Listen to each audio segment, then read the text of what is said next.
How many times have you heard on the news someone getting canceled within the past year?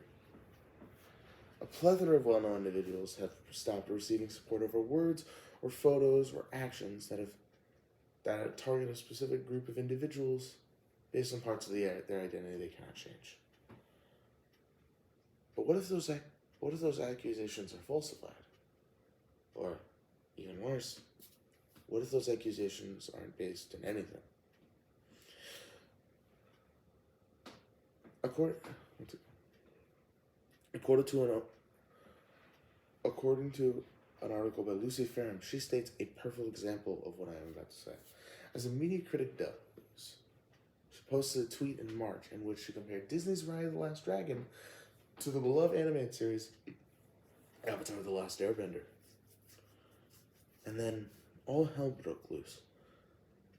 The Twitter crowd accused Ellis of racism for comparing two properties heavily inspired by Asian cultures, even going so far as to imply that comments like Ellis's were a contributing factor to anti-Asian hate crimes. The insinuous tweet triggered a campaign of harassment so severe that Ellis recently announced that she's effectively quitting the internet. In an article by Abe Willingham on behalf of CNN about the topic and a famous property, he wrote an article about the topic and a famous property that was considered canceled, states, Dr. Seuss Enterprises, the group that handles the iconic author's legacy, announced a handful of his titles out of dozens will no longer be printed or sold because of racist depictions. These books are not illegal to own, and in fact, many libraries have said they are actively finding ways to keep these titles on their shelves with context around their troubling content. Cancel culture is a powerful tool. In the right circumstances, can help stop profiling of any malicious kind on the internet. However, we must also understand that not all words that mention different cultures or parts of identities are in a negative space. During this speech, I'm going to discuss to you the problem of cancel culture, and without knowing what things are and what aren't cancelable.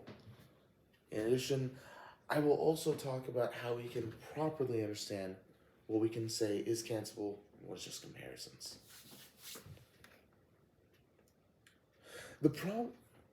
The definition of cancel culture from Merriam-Webster is the practice of or tendency of engaging in mass cancellation as a way of expressing disapproval and exerting social pressure.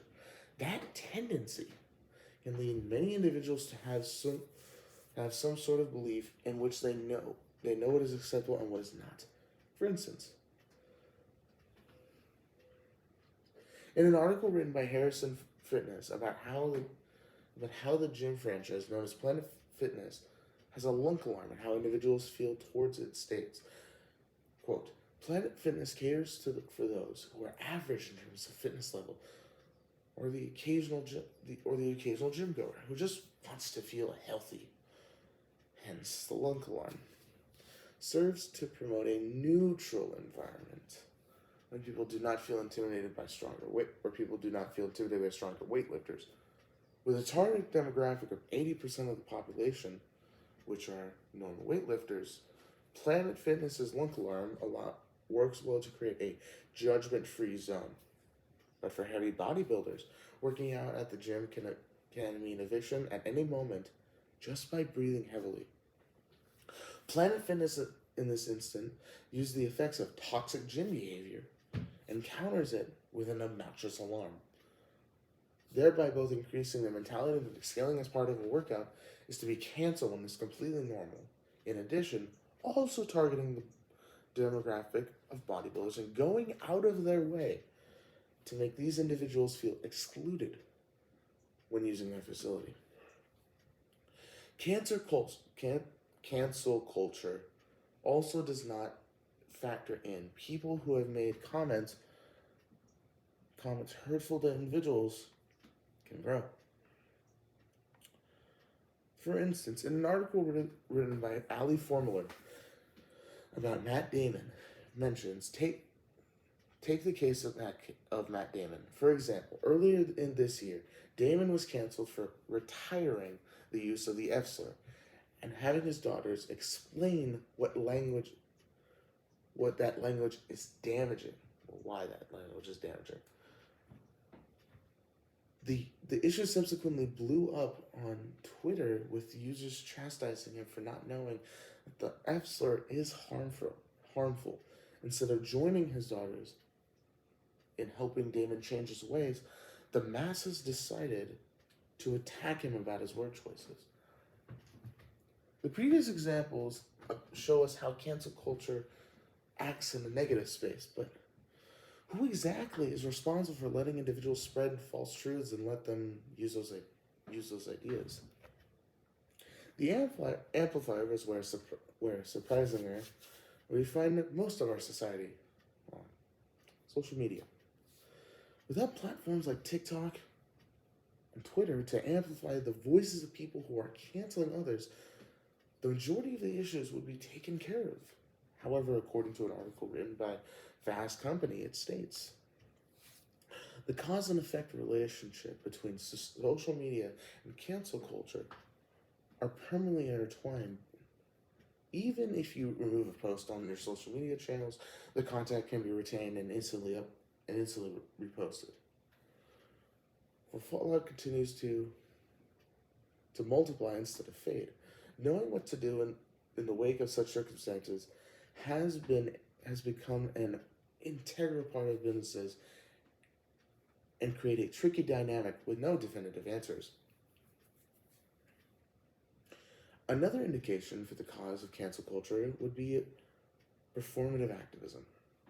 According to an article by Demore Alexandra, states as Jamil Samini, I'm not going to try to get that right, tweeted a few months ago, nobody is born perfectly woke, and we shouldn't expect people to be. Wokeness, a continuous process of learning and unlearning, is about showing up even when it makes you uncomfortable. It's about training fear of criticism into impactful dialogue and an actual change. I love that Jamila calls herself a feminist in progress. To me, the term represents waiting to create a better and more equal world, while acknowledging progress and the mistakes that won't be made along the way. Now that we have discussed the cancel culture and what causes these actions, how we solve it, with trying to revise behaviors instead of outright banning the behavior, we should rehabilitate it.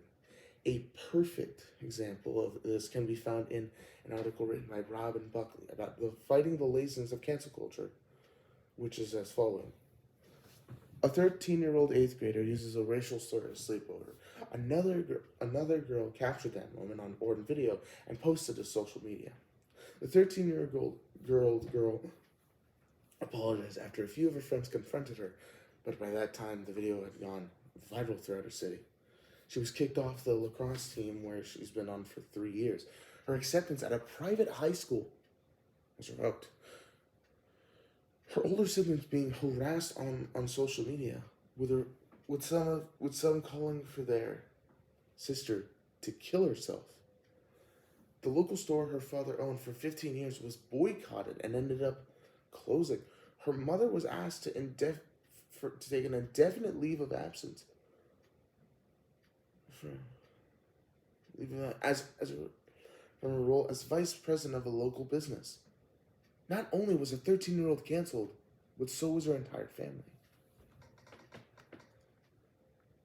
In this speech, I have explained what cancel culture is, how in most cases, considered in more negative circumstances, toxic, and how we can alter from canceling things altogether to reforming. Cancel culture can be a powerful concept in our modern age.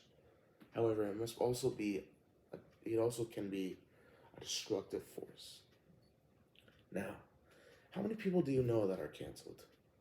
Or imperatively, do you know if the accusations against them are justified? Or reach out and help them learn better? Thank you for your time.